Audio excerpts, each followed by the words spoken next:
Sir ನೀವೇನು ಮಾತಾಡೋದಾದ್ರೆ ಅರ್ಥ ಏನು ಸರ್ ಅದು ಸಾರ್ವಜನಿಕರು ಪ್ರಶ್ನೆ ಮಾಡಿದಾಗ ಉತ್ತರ ಕೊಡ್ತಕ್ಕಂಥ ಅರ್ಹತೆ ಇಲ್ವಾ ಸರ್? ಫೈಲ್ ಇಲ್ವಾ ನಿಮ್ಮ ಹತ್ರ? ಕಡತ ಹಾಳಾಗಿದೆಯಾ ಅಥವಾ ಸುಟ್ಟಾಕ್ಬಿಟ್ಟಿದ್ದೀರಾ?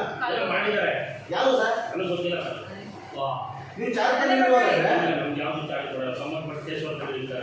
ಕೇಳಿದಾಗ ಇಲ್ಲ ಫೈಲ್ ನೀವು ಇದು ಫೈಲ್ ಕೊಟ್ಟಿದ್ರು ಅಡ್ವಾನ್ಸ್ ಆಗಿ ಈಗ ಕಂಪ್ಲೇಂಟ್ ಕೊಟ್ಟಿದ್ರು ಆ ಫೈಲ್ ಸರಿ ಇಲ್ಲ.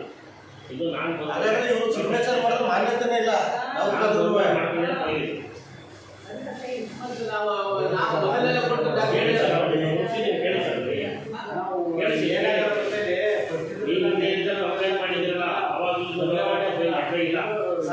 ಸರ್ ಈಗ ನನಗೆ ಕಟ್ಟಡಗಳ ಬಗ್ಗೆ ಆಗಲಿ ಬಗ್ಗೆ ಆಗಲಿ ನಮ್ಗೆ ಮಾಹಿತಿ ಇಲ್ಲ ಅಂತ ಹೇಳಿದ್ಮೇಲೆ ಇವ್ರದ್ದು ನಾವು ಯಾವುದೋ ಒಂದು ಸಿಗ್ನೇಚರ್ ತಗೊಂಡು ಹೋಗೋಕ್ಕೆ ಮಾನ್ಯತೆ ಇಲ್ಲ ಅಂತ ಇದು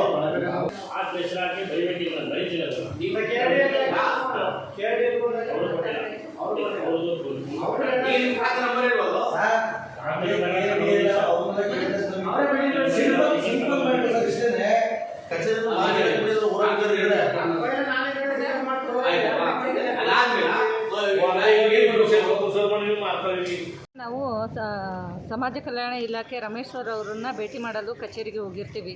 ಆ ಸಮಯದಲ್ಲಿ ಸುಮಾರು ಬಾರಿ ನಾವೇನು ಮಾಡಿರ್ತೀವಿ, ಲೋಕಾಯುಕ್ತರಿಗೆ 6 ತಿಂಗಳ ಹಿಂದೆ ಒಂದು ಸರಿ ಲೋಕಾಯುಕ್ತರ ಜೊತೆಯಲ್ಲಿ ಮಾತನಾಡುವಾಗ ಅಲ್ಲಿ ಒಂದು ಹಾಸ್ಟೆಲ್ ನಿರ್ಮಾಣ ಆಗಿರುತ್ತೆ. ಹಾಸ್ಟೆಲ್ ನಿರ್ಮಾಣದ ಪಕ್ಕದಲ್ಲಿ ಒಂದು ಮುಂಚೆನೇ ಇತ್ತು. ಆ ಸಮಯದಲ್ಲಿ ಈ ಥರ ಅಕ್ರಮವಾಗಿ ಜಾಗದಲ್ಲಿ ಬೇರೆ ಬೇರೆ ಏನೇನೋ ನಿವೇಶನಗಳನ್ನು ಕಟ್ಕೊಂಡಿದ್ದಾರೆ ಅಂತ ಹೇಳಿಬಿಟ್ಟು ನಾವೇನು ಮಾಡಿರ್ತೀವಿ, ಮನವಿಯನ್ನು ಕೊಟ್ಟಿರ್ತೀವಿ. ಆ ಸಮಯದಲ್ಲಿ ಅವರು ಅಳತೆ ಮಾಡಿ ನೀವು ಸೂಕ್ತ ಕ್ರಮ ತಗೋಬೇಕು ಅಂತ ಹೇಳಿ ನಮ್ಮ ರಮೇಶ್ ಅವರು ಸಮಾಜ ಕಲ್ಯಾಣ ಇಲಾಖೆ ಅಧಿಕಾರಿ ಇರ್ತಾರಲ್ಲ ಅವ್ರಿಗೆ ಅಂದರೆ ನಿರ್ವಹಿಸೋಕ್ಕಾಗಲಿಲ್ಲ ಅಂದರೆ ನಿಮಗೆ ಆ ಕೆಲಸವನ್ನು ಮಾಡೋಕ್ಕಾಗಲಿಲ್ಲ ನಾವು ಐಆರ್ ಆಫೀಸ್ಗೆ ನಾವು ಕಂಪ್ಲೇಂಟ್ ಮಾಡ್ತೀವಿ ಅಂತ ಹೇಳಿ ಮಾಡ್ತೀರೇನ್ರಿ ಮಾಡೋಗ್ರಿ ಅಂತ ಕೇಳ್ತಾರೆ.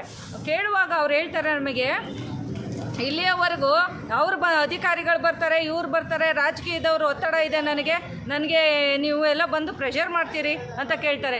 ಇವರು ರಾಜಕೀಯ ವ್ಯಕ್ತಿಗಳಿಗೆ ಅಂಟುಕೊಂಡ ಹಾಗೆ ಕೆಲಸ ಮಾಡೋದು ಬೇಡ. ನಮ್ಮ ಸಮಾಜ ಕಲ್ಯಾಣ ಇಲಾಖೆಯವರು ಮಾಡಬೇಕಾಗಿರೋದೇನಂತ ನ್ಯಾಯಯುತವಾದ ಅವ್ರು ಕೂತಿರುವಂಥ ಜಾಗಕ್ಕೆ ಕೆಲಸ ಮಾಡಬೇಕು ಅಂತ ನಾನು ಈ ಸಮಯದಲ್ಲಿ ಹೇಳ್ತೀನಿ. ಹೇಳ್ತಾ ಇರುವಾಗ ಇವ್ರು ಏನು ಹೇಳ್ತಾ ಇದ್ದಾರೆ, ಅವ್ರು ಕೂತ್ಕೊಂಡಂತಹ ಜಾಗಕ್ಕೆ ಅನ್ಯಾಯವನ್ನೇ ಮಾಡ್ತಾ ಇದ್ದಾರೆ. ಬಿಟ್ಟರೆ ಯಾರು? ರಮೇಶ್ ಅವರು, ಸಮಾಜ ಕಲ್ಯಾಣ ಇಲಾಖೆ ಅಧಿಕಾರಿಯಾದಂಥ ರಮೇಶ್ ಅವರು ಕೂತ್ಕೊಂಡಂತಹ ಜಾಗಕ್ಕೆ ನನ್ನ ಹತ್ರ ಯಾವುದೇ ಕಡ್ತಾ ಇಲ್ಲ, ನನ್ನ ಹತ್ರ ಯಾವುದೇ ದಾಖಲಾತಿಗಳನ್ನಿಲ್ಲ ಅಂತ ಕೇಳ್ತಾರೆ. ಆಗ ನಾವು ಪ್ರಶ್ನೆ ಮಾಡುವಾಗ ಅವರು ಹೇಳ್ತಾರೆ, ಇನ್ನೊಂದು 15 ದಿನ ನನಗೆ ಸಮಯ ಕೊಡಿ, ನಾನು ಅದಕ್ಕೆ ಸೂಕ್ತ ಉತ್ತರವನ್ನು ಕೊಡ್ತೀವಿ ಅಂತ ಹೇಳ್ತಾರೆ. ಯಾರು ಉಡಾಪೆ ಉತ್ತರ ನೀಡೋದು? ಉಡಾಪೆ ಉತ್ತರ ನೀಡಿದರು ರಮೇಶ್ ಅವರು, ಸಹಾಯಕ ನಿರ್ದೇಶಕರು, ಸಮಾಜ ಕಲ್ಯಾಣ ಇಲಾಖೆಯವರು. ಕೇಳಿದ್ರೆ ನನಗೆ ಯಾವುದೇ ರೀತಿಯಿಂದ ದಾಖಲೆಗಳಿಲ್ಲ, ನನಗೆ ಗೊತ್ತೇ ಇಲ್ಲ, ನಾನು ಚಾರ್ಜರು ತಗೊಂಡಿಲ್ಲ ಅಂತೇಳಿ ಉಡಾಪೆ ಉತ್ತರ ನೀಡ್ತಿರ್ತಾರೆ. ಮತ್ತು ಯಾವುದಾದ್ರು ಮಾನ್ಯ ಲೋಕಾಯುಕ್ತ ಸಾಹೇಬರು, ಲೋಕಾಯುಕ್ತ ಕಚೇರಿಯಿಂದನೂ ಕೂಡ ಅದೇನಾಗಿದೆ ಕುಲಂಕುಷ ಪರಿಶೀಲಿಸಿ ಸಂಬಂಧಪಟ್ಟ ಮೇಲೆ ದಾಖಲೆಗಳನ್ನ ಇದು ಮಾಡಿ ಅಂತ ಹೇಳಿದ್ರು ಕೂಡ ಅದು 6 ತಿಂಗಳಾಗಿದ್ರು ಕೂಡ ಅದು ನನಗೆ ಇಲ್ಲಿವರೆಗೂ ಕೂಡ ನಾನು ರಿಪ್ಲೈ ಕೊಡಲ್ಲ, ನೀವು ಎಲ್ಲಿ ಬೇಕಾದ್ರೂ ಹೋಗಿ ಅಂತೇಳಿ ಉಡಾಪೆ ಉತ್ತರ ನೀಡ್ತಿರೋಂಥ ರಮೇಶ್ ಅವರ ವಿರುದ್ಧ ಸೂಕ್ತ ತನಿಖೆ ಮಾಡಿ ಹಾಸ್ಟೆಲ್ದ ಬಗ್ಗೆ ದಾಖಲೆಗಳನ್ನ ಯಾರು ಅದನ್ನು ಇದು ಮಾಡಿದ್ದಾರೆ, ಅದು ಕರ್ತವ್ಯವನ್ನು ಔಸಿದಾರೋ ಇಲ್ಲ ಕರ್ತವ್ಯವನ್ನು ನಾಶಪಡಿಸಿದಾರೋ ಅಂಥವ್ರ ವಿರುದ್ಧ ಕ್ರಮ ಕೈಗೊಳ್ಳಬೇಕು ಅಂತ ನಮ್ಮ ಆಗ್ರಹ.